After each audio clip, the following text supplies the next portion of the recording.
Bonjour à tous, j'espère que vous allez bien. Alors aujourd'hui, il fait super beau, ça fait plaisir, hein, avec le temps qu'on a en ce moment, c'est quand même bien agréable de voir un peu le soleil.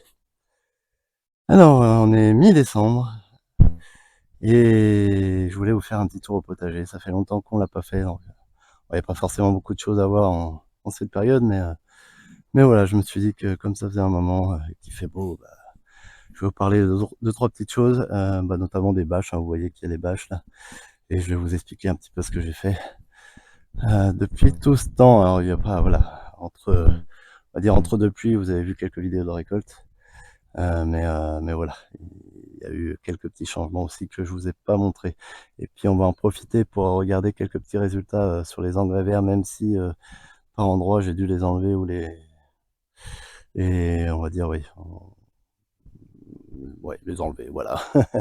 Donc bah, écoutez, c'est parti. Donc je vais vous parler tout de suite des bâches.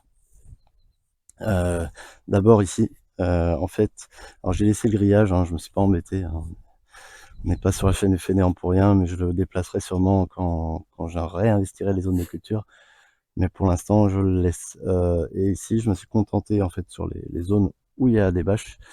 En fait, j'ai mis du fumier que j'ai récupéré. J'ai récupéré 3 remorques, du fumier, presque frais, légèrement composté par endroits. On va dire qu'il y avait un beau tas. Du coup, il a commencé à composter, mais dans l'ensemble, il est plutôt frais. Et j'ai mis, quelque chose comme 3, peut-être 4 centimètres, 4-5 centimètres, pas plus. Donc après c'est pas régulier, hein, il y a des endroits où il y a des grosses boules ou pas. Voilà, j'ai un petit peu étalé ça, et sur cette zone, en fait, comme il y avait pas mal d'herbes qui avaient repoussé, j'ai laissé en l'état. J'ai juste mis par-dessus et je voulais voir si l'herbe allait repousser, voilà, là où j'ai écrasé. Donc ça commence à repousser, c'est plutôt pas mal. Hem et voilà, du coup, bah, ça occupe le sol. À la fois, il y a les herbes, donc c'est ça voilà, c'est un sol en culture, on va dire, d'engrais verts sauvages, on pourrait dire. Mais voilà, en tout cas, c'est pas un sol nu. Il y a à la fois les herbes et le fumier qui couvre le sol, donc voilà, c'est parfait.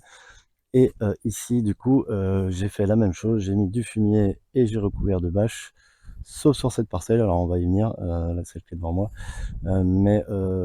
Sinon pour le reste, j'ai mis du fumier et j'ai recouvert de bâches. Alors, vous allez peut-être vous poser la question, pourquoi je refais ça, sachant que j'ai eu des soucis l'année dernière avec, les tomates, qui ont subi ce traitement? Alors il y a quand même des différences. C'est que l'année dernière, j'ai mis, un bon 10 centimètres, je pense, de fumier sur chaque parcelle, et avec du fumier très frais, et en plus, je l'ai mis, vraiment en hiver, milieu d'hiver, fin d'hiver presque, je sais plus, c'était au mois de janvier, février peut-être? Janvier, ouais, janvier, février, en me disant qu'en laissant 3 ou 4 mois sur le sol, ça allait se composter et je pourrais planter mes tomates dessus direct. Oui, ça a marché, ça a très bien marché, sauf que ça a créé quand même un déséquilibre dans le sol, ce qui fait le sol était quand même assez azoté, et les tomates ont pas trop aimé ça, même si, bah, elles ont bien poussé au final, mais elles ont subi un petit peu toutes les maladies du monde, en quelque sorte. C'est plutôt des déséquilibres, ça s'est vu, voilà, des feuilles un peu violettes, des tomates, un peu qui ont par moments eu du mal à mûrir aussi, ou qui sont restées un peu avec des taches oranges, enfin bon, qui étaient très bonnes, que j'ai eu une bonne récolte, mais les pieds ont été fragilisés quand même. Donc ça m'a pas trop plu et je me suis surtout inquiété pas mal, et bon, au final j'ai eu quand même une belle récolte, mais ça aurait pu être mieux, hein. Ouais, ça aurait pu être mieux.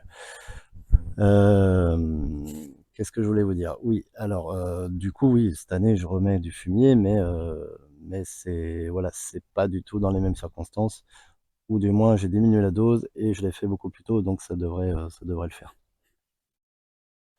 Voilà, en même temps, l'année dernière, c'est la première fois que j'utilisais du fumier, et je sais qu'on peut l'étaler en frais, mais je m'y suis mal pris, quoi, finalement, hein. Donc là, je recommence à utiliser du fumier parce que c'est une ressource gratuite qui n'est pas si loin de chez moi, et voilà. Donc c'est plutôt pas mal, même si c'est pas finalement ce que je préfère. Le fumier, faut le savoir, c'est pas non plus, c'est moins riche que du foin, en fait, hein, concrètement. C'est moins riche que du foin, même si ça a son utilité aussi, hein, c'est pas pour rien qu'on l'utilise, mais voilà, et puis moi, j'aime bien le fait que ça couvre aussi, et le fumier, bah, une fois qu'il est composté, couvre pas autant. et du coup, bah, i des mauvaises herbes peuvent passer à travers, surtout s'il est composté, que vous en mettez juste une pelle, voilà, c'est pas ça qui va arrêter les herbes.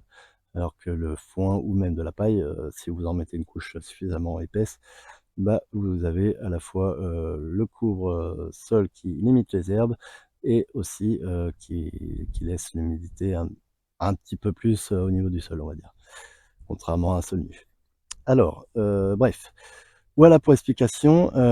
Cette zone-là, la seule différence, c'est que je vais faire mes semis, ici, cette zone-là, que je vais faire mes semis directs l'année prochaine. Donc ça va la bâche sert uniquement à, supprimer les mauvaises herbes pendant l'hiver, à étouffer, tout ce qui est en dessous et voilà. Sachant que c'était ici que j'avais mis du fumier, entre autres l'année dernière.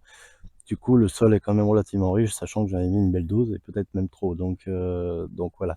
Et semi-direct, alors ma méthode, c'est simplement, bah, je laisse la bâche tout l'hiver, j'enlève la bâche au printemps, je regarde comment est mon sol, si je vois qu'il y a encore quelques herbes, je les enlève, hein. Il y a des herbes quand même relativement résistantes et heu et après, bah, je débâche, enfin voilà, je débâche le sol, j'enlève ces herbes-là, je gratouille un peu mon sol si je vois qu'il est légèrement tassé, ça peut arriver, mais je gratouille normalement pas beaucoup mes sols. Mais ça peut arriver quand même, faut être pragmatique, ça je vous montrerai ça éventuellement si ça arrive et ensuite je remets, je laisse un peu de temps, je vois s'il y a quelques herbes qui repoussent quand même si je touche le sol.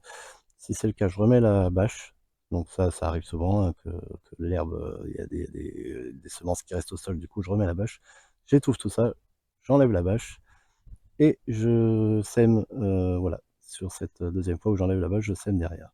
Du coup, ce qui limite grandement les mauvaises herbes sur un sol à nu, parce que quand on fait du semis direct avec des petites graines, on évite de recourir de paille ou de foin.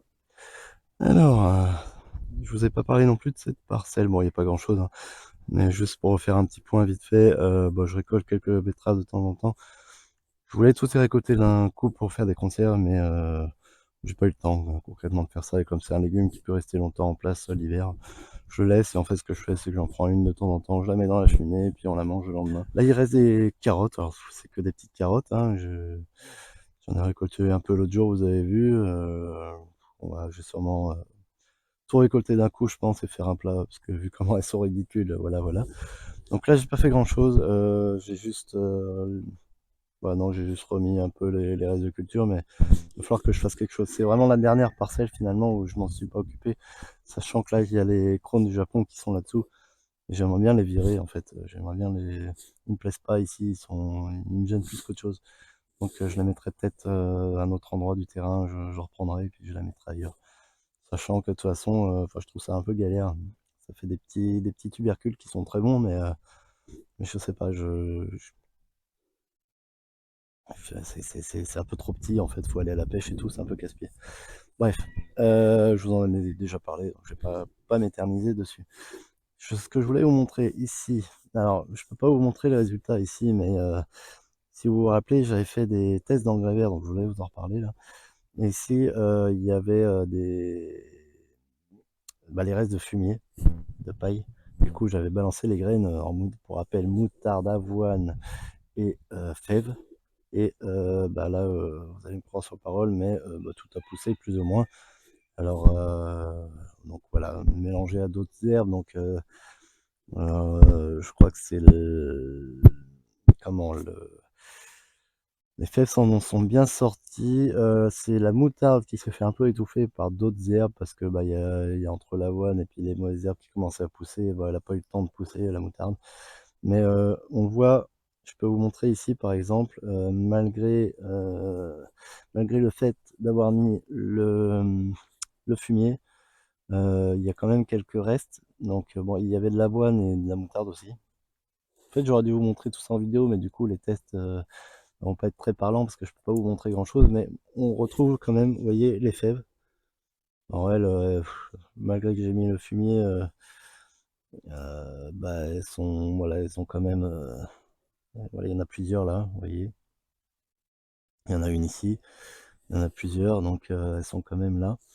Je sais pas si ça c'est de l'avoine, j'en ai aucune idée en fait. Parce qu'il y a rien de Enfin une graminée, il y a rien de plus qu'une graminée pour ressembler à une autre graminée, donc je ne sais pas. Donc là, oui, ici, il y avait du foin. Ici, il y avait du foin, donc c'était pas les tests les plus flagrants. Il y avait quelques ratés, on va dire. J'ai mis la dose de graines, il y en a qui ont poussé, mais il y avait aussi des mauvaises herbes en même temps, donc mais on a vu que ça avait pris quand même. Surtout le foin dans la zone là-bas. Là, comment la moutarde, c'était peut-être un peu en retard, donc elle avait peut-être eu un peu de mal. Et les fèves, surtout, bah, je m'attendais pas à ce que les fèves prennent sans qu'elles soient directement dans la terre, en fait, mais plutôt dans le foin ou la paille. Du coup, voilà. Ici, c'est la même chose que cette parcelle-là où j'avais mis du fumier l'année dernière.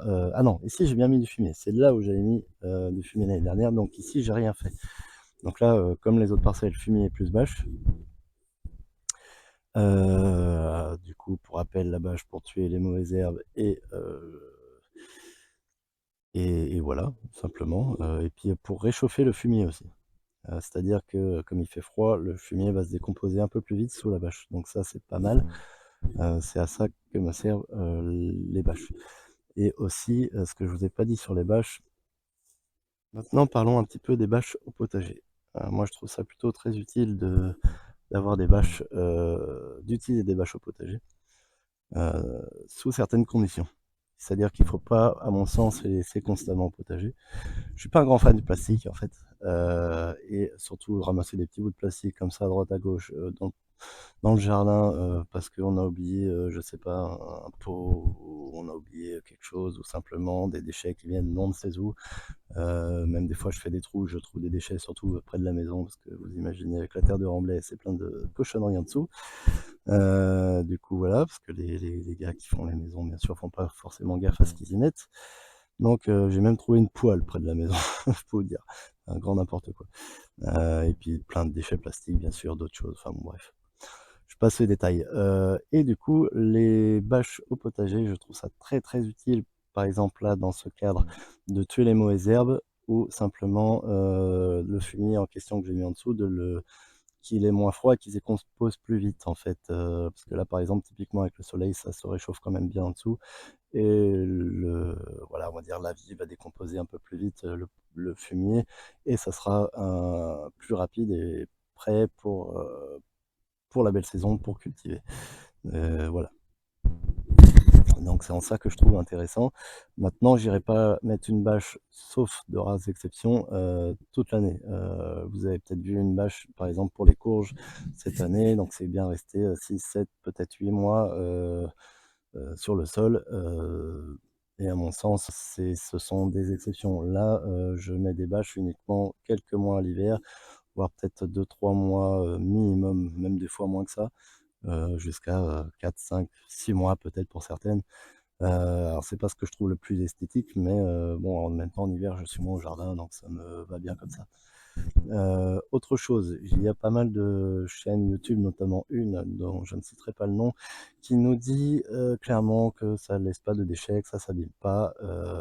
Alors c'est vrai que c'est quand même relativement résistant. On va parler des bâches tissées. Je vais vous montrer quelque chose. Donc ça, il y a deux bâches ici, recouvertes l'une sur l'autre, que j'ai laissé l'année dernière, si vous vous souvenez, dans d'autres vidéos, j'ai fait le tour du potager, que j'avais laissé sur un petit bout de parcelle là-bas, même pas sur 1 m², mais en tas. Et j'ai laissé toute la saison, parce que voilà, on va dire, j'ai fait mon mode feignant, et comme j'avais rien à mettre à cet endroit-là, j'ai laissé les bâches repliées les unes sur les autres à cet endroit-là. Et voilà ce que j'ai découvert en les remaniant. Des trous partout, des trous là, donc j'ai dû les replier pour que ça couvre bien le sol. Des trous ici, voilà. Et donc typiquement, ça, je pense que ce sont des râteaux-pieds qui se sont amusés à passer à travers, ou peut-être le chat qui chassait des râteaux-pieds. Mais bon, ça a été mangé, hein, ça se voit, hein. Ça se voit, ça a été mangé. Et quand on me dit que les bâches ne laissent pas de déchets, oui, là regardez, bah, j'en vois, j'avais même pas fait attention, mais il y a plein de petits bouts. Pourquoi? Parce que bah, les rats se sont amusés. J'essaie de faire le point, mais j'y arrive pas. Mais bon, je pense que vous voyez un peu les trucs verts là que je tiens, c'est du plastique, hein. Mmh. C'est du plastique, du coup, voilà. Du coup, bah, si vous avez comme moi des rats, par exemple, qui mangent, qui s'amusent à faire des trous, bah, vous allez retrouver des bouts de plastique, des microplastiques comme ça, dans votre sol, là où vous cultivez. Donc, moi, je trouve pas ça terrible, hein, je suis un petit peu maniaque là-dessus. Et en plus, bah, par exemple, sur les bouts comme ça, là, vous voyez, j'ai fait des petits trous pour mettre, des à l'époque, c'est pour mettre des comment? Bah, des cultures, hein, et vous voyez, ça laisse des petits, alors c'est attaché, donc ça va là, mais ça fait des petits filaments. En fait, je m'étais amusé à faire à chauffer, à brûler le bout de la bâche quand je l'ai coupé. Vous voyez, quand c'est brûlé, quand même, ça a tendance à se coller entre eux et là, il y a plus de filaments, ça c'est beaucoup moins embêtant. Donc si on a la patience de le faire, c'est plutôt pas mal ça. Et là, par contre, par exemple, je l'ai pas fait et donc vous voyez, ça fait des petits bouts comme ça et ça a tendance à bah, vous voyez, bon là, je le force un petit peu, mais en gros, ça a tendance à faire des fils comme ça. Hop, donc celui-là, je le récupère, mais oui, on a des fils qui viennent, comme ça, se sortir en fait, sortir de la bâche, surtout au début. Donc voilà. Et bon, si vous êtes comme moi, en plus, bah, des fois, il y a des graines qui viennent se mettre dessus et qui arrivent à éclore sur les bâches, donc il y a les racines qui percent, les bâches. Faut pas rêver, dans le temps, vous avez forcément des petits bouts de plastique qui s'envolent et des voilà. Donc vous voyez, regardez, il y a encore des bouts là. Je crois que ces bâches, je vais pas les laisser parce qu'il y en a vraiment partout. Du coup, à mon sens, surtout les vaches tissées, si elles sont mal entretenues, si elles commencent à s'effriter comme ça, parce que, bah, je sais pas pourquoi là, spécialement, je me demande si c'est pas le chat qui a joué avec les trous là. Bah, vous voyez, il y a encore des petits bouts et je vais en avoir partout dans le jardin. Enfin, en tout cas sur cette zone-là. Et ça me plaît pas beaucoup parce qu'un gros bout de plastique encore, bah, je trouve, je le récupère, je le jette à la poubelle, mais les petits bouts comme ça va être une galère. Et je déteste ça, moi, si je fais du jardin, c'est pas pour enfouir mes déchets comme dans une décharge ou comme, n'importe où dans la rue, comme certains, n'y font pas gaffe. Moi, mon jardin, faut qu'il soit propre. Donc ça me déplaît. Et quand certains, youtubeurs vous disent: «Non, il y a pas de souci», bah si, il y en a. Il y en a, tout n'est pas magique. Maintenant, faut dire ce qui est, une bâche, c'est quand même très pratique. Faut être pragmatique et là, c'est très utile pour des choses comme ça, surtout quand on n'a pas trop le temps, ça permet de désherber facilement sans effort physique. En plus, si on est voilà, si on est du genre fatigué comme moi, bah, c'est super pratique. Donc faut être pragmatique, faut faire attention à ces bâches. Pour moi, faut les rentrer, quand il y a pas l'utilité, faut les protéger. Là, je l'ai pas fait, c'est une grosse erreur. Mais dans l'ensemble, vous voyez, hein, les bâches que j'ai mis là, c'est des bâches, qui ont 1 an, un peu plus, 1 an et demi, peut-être 2 pour certaines, et elles sont plutôt propres, hein. Celle-là, elle a même plus de 2 ans, elle est plutôt propre, hein. Donc si on y fait attention, ça dure quand même longtemps, mais faut faire gaffe, quoi. Faut faire gaffe. Voilà, je vous montrerai les bâches noires aussi, on en parle tout à l'heure. Ici, sur cette parcelle, bah, c'est juste l'engrais vert, alors, de l'avoine que j'avais mis à la si vous vous souvenez, il y avait l'ail ici, donc ça a commencé à verser, mais il est monté en graines, hein. On le voit ici, hop, il est monté en graines, donc c'est parce que je l'ai mis très tôt dans la saison, donc bah, c'est pas grave, de toute façon il va être, couché, roulé et voilà, c'est tout, hein, et il sera décomposé d'ici que je replante dedans, donc il y a pas trop de problème là-dessus. Là, bah, là, j'ai laissé tel quel, hein, c'était où il y avait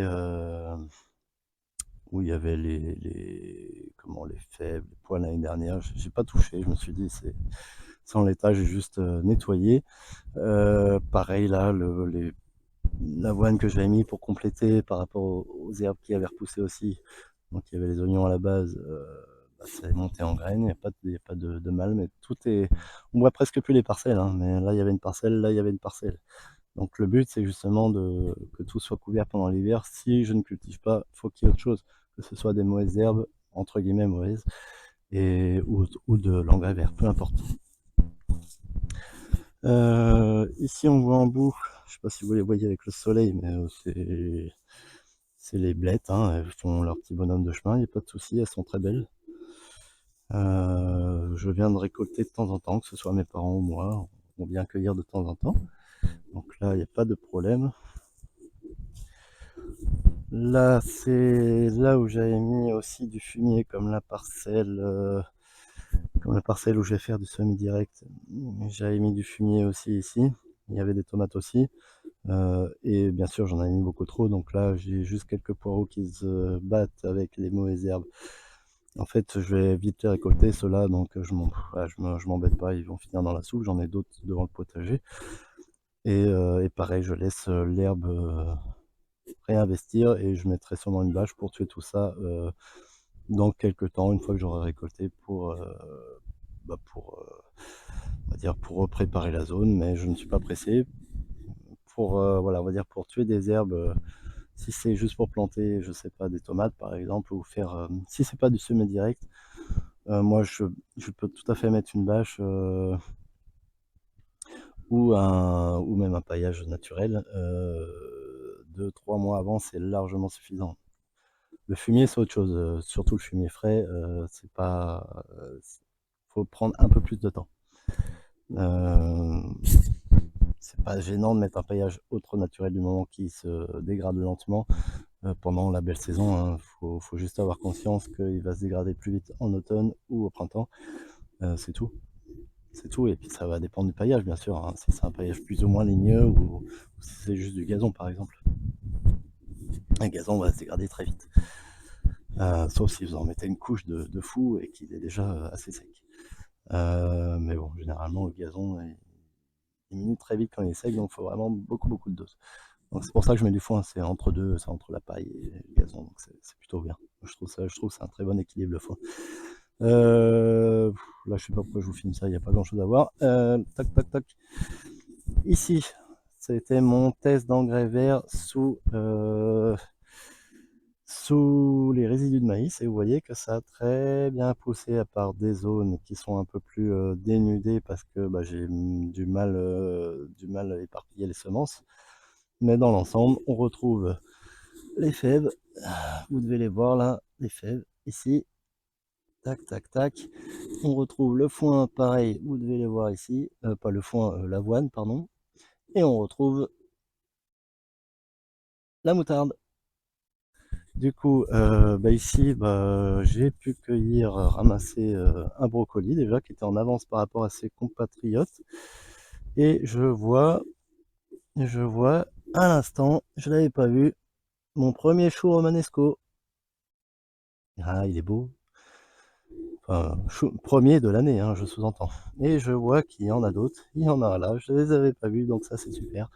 Les choux romanesco arrivent. Il y en a un autre là. Ah, ça c'est cool. On va pouvoir ramasser du chou.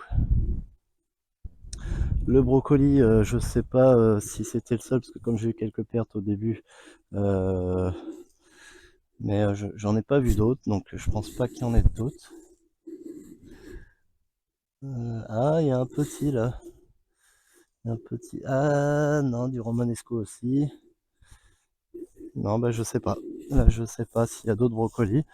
Et les autres choux-fleurs, pour rappel, c'est des très tardifs normalement. Donc il devrait pas apparaître tout de suite. Mais bon, comme c'est un petit peu mélangé, je sais plus qui est qui. En tout cas, là, il y a du chou romanesco a priori, puisqu'il y en a plein qui arrivent. Donc ça, c'est cool. Les navets. Alors, je suis très déçu cette année, les navets. Je me suis pris vraiment trop tard. Du coup, c'est que des petits navets. Alors, il y aura quand même un peu de navets, mais ils sont très en retard. Ils mettent beaucoup de temps. Sachant que moi, d'habitude, les navets, cette variété-là, j'ai des navets d'1 kilo des fois. Hein. Même plus. Donc là, c'est que du petit navet, c'est un peu décevant. Et en plus, surtout que ça, c'était les premiers que j'ai semés. Et comme j'ai eu des déboires avec mes navets, les autres, ils sont encore plus petits. Donc c'est vraiment pas terrible. C'était sur une culture, c'est l'une des cultures d'hiver sur laquelle je compte. Donc bon, j'ai du chou, j'ai pas de navet. C'est dommage, mais bon, ça va arriver quand même, peut-être plus en retard et surtout en moindre quantité. Mais bon, c'est comme ça. On peut pas tout réussir. Donc cette année, les cultures d'hiver, alors d'habitude je rate tout le temps les choux, là j'en ai quand même des beaux je trouve. Et par contre, tout le reste, j'ai tout raté. Enfin, j'ai les carottes, bah, bon, c'est jamais une grande réussite. Les poires de terre, vous avez vu, j'ai eu quelques dégâts, si vous avez vu la dernière vidéo. Et puis là, les navets, bah, alors les épinards, je comptais pas trop dessus, donc pour moi, c'est pas tellement un échec, mais bon, on a fait quelques récoltes quand même. Là, ils sont un peu moches. On a fait quelques récoltes, mais il y en a de toute façon pas beaucoup et je comptais pas vraiment dessus. En fait, je voulais faire un test d'engrais vert, pareil à la volée en direct. J'avais mis de l'avoine partout et ça n'a jamais pris. Donc au bout de 3 semaines, même peut-être plus, vous avez vu exactement ce qu'il ne faut pas faire, c'est-à-dire laisser un sol à nu.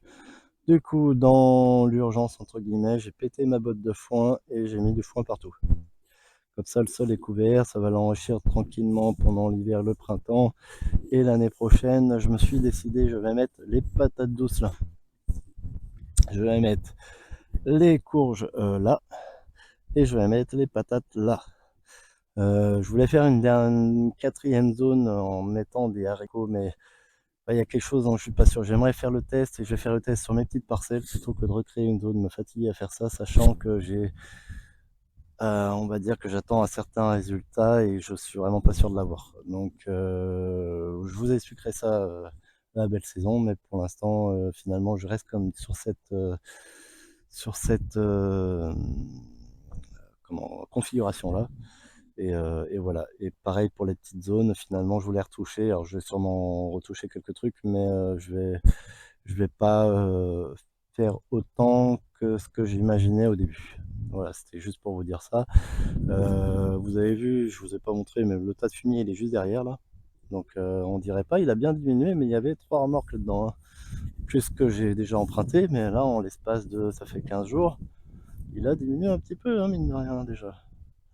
Mais voilà. Bon, ça va déjà bien me suffire, donc ça je vais le récupérer pour le mettre bah, déjà sur la zone de courge qui va être là et bien sûr dans le potager quand il sera un peu plus composté. Voilà, mais déjà ça va être pas mal. Ça fera déjà un bel apport. Donc là c'est la balle de foin, je vous en reparlerai, mais je voulais la garder pour les patates, mais en fait je vais en ravoir. Mais ça je vous ferai un petit topo là-dessus. Je vais pas en parler tout de suite, je vais attendre d'avoir déjà les autres balles, mais je voulais le garder parce que c'est pas forcément facile à trouver, sachant que moi voilà, c'est sûr que pour moi le foin ça va aux bêtes. Du coup, c'est du foin qui n'est inutilisable pour les bêtes que j'essaie de récupérer, ou s'il y a du surplus éventuellement, mais ça c'est à voir avec l'agriculteur. Donc l'agriculteur m'a livré celui-là et en plus bah, il est complètement de travers, donc il est même pas pratique. Si vous faites livrer du foin, je vous conseille de le livrer hop, comme ça. Le fait pour le rouler derrière, en fait, pour le déplacer plus facilement. Et après, sur la zone, moi, en fait, bah, je le déroule comme du papier toilette, surtout sur les zones de patates. Donc, en fait, bah, je l'ouvre et après, j'ai juste à pousser et puis ça tombe tout seul. Voilà, c'est quand même beaucoup plus simple que de faire des allers-retours en brouette comme ça, comme j'ai dû faire pour la zone là-bas. Voilà, bah écoutez, on arrive à... Ah si, je voulais vous montrer la bâche noire là-bas. Ah, je vais vous montrer autre chose de noir. Petit chat. Ouais, allez, va chasser. Va chasser du râteau-pied. Du coup, oui, je vais vous montrer la bâche là-bas. Hop.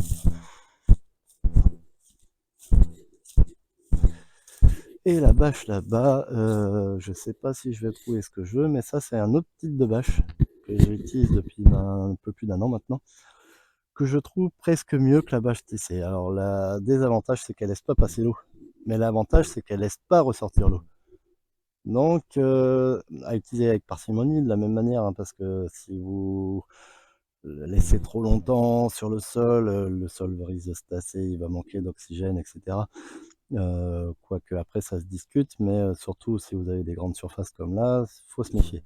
Mais l'avantage, et je l'ai vu cette année avec les courges, c'est que vraiment l'eau s'évapore pas, quoi, ça reste, hein, ça reste vraiment en dessous. Donc ça c'est cool, et en plus le fait qu'elle soit noire, ça réchauffe plus vite au printemps. et voilà. Et puis là, pour le coup, il peut pas y avoir de mauvaises herbes qui s'installent dessus parce que c'est lisse et ça fait pas de filaments comme des bâches tissées. Mais par contre, vous voyez, alors ça, vous voyez des petits trous là? Et encore ceux-là, ils sont tout petits. Mais ça, c'est des attaques de mon chat. Mon chat qui chasse le râteau-pied, qui les entend, toc toc toc, il galope, et là, pouf, le chat passe par là, et il essaye de les dégommer comme ça. Donc voilà, voilà. Et parfois, alors là c'est des tout petits trous, donc c'est pas bien méchant, ça, normalement ça laisse pas beaucoup, ou pas du tout de plastique, mais des fois il y a quand même un petit trou, alors je vais pas en trouver, mais des trous un peu plus gros. Bon là il y a encore des petits trous, je sais pas si vous les voyez, mais d'attaque de mon chat. Mais il n'y a pas grand chose au final. Il n'y a pas grand chose, mais il m'est déjà arrivé, alors là j'en trouve pas, mais de trouver des trous comme ça, avec le bout de plastique qui commençait à partir. Mais j'ai envie de dire, c'est peut-être plus récupérable que des petits filaments comme vous avez vu tout à l'heure. Donc à mon sens, si vous voulez éviter le plastique, et je vous ferai peut-être un retour dans quelques temps sur vraiment mes expériences sur les bâches, parce que quelque part, il y a des bâches, j'en utilise depuis longtemps, mais ces bâches noires, ça fait 1 an et demi maintenant que je les utilise, mais j'ai fait une grosse saison avec. Je manque peut-être un peu de recul sur les effets de bord d'utilisation des bâches en pleine saison. Donc je n'ai pas trop envie de me prononcer là-dessus. Mais en tout cas, en hiver, les deux sont bien parce que bah, si on en prend soin, même les bâches tissées, il n'y a pas de problème. En été, ou si vous voulez laisser des bâches plus longtemps pendant la culture, par exemple, vous allez marcher dessus et tout, je ne conseille pas forcément des bâches tissées, si vous agrippez, s'il y a des graines, s'il y a voilà, moi j'ai eu le problème des râteaux-pieds. Le fait qu'elles vont s'abîmer plus rapidement et vous allez avoir des bouts plus rapidement. Celles-là, c'est quand même beaucoup plus costaud, les bâches d'ensilage. Du coup, c'est peut-être plus à conseiller pour, si vous voulez cultiver dessus. Même si beaucoup utilisent de la bâche tissée. Moi, de mon point de vue, d'un point de vue dégradation et surtout le fait de retrouver des bouts de plastique un peu partout, je pense qu'une bâche d'ensilage, c'est mieux. Maintenant, je vous ferai un vrai retour un peu plus tard. Pour l'instant, je ne dis rien. En tout cas, vous voyez que c'est quand même plus résistant et c'est là où je voulais en venir. Mais écoutez, j'espère que vous avez apprécié cette vidéo. Je vais vous laisser là. Je vous souhaite une très belle journée ou une belle soirée selon là où vous en êtes. Et je vous dis à très bientôt. Au revoir.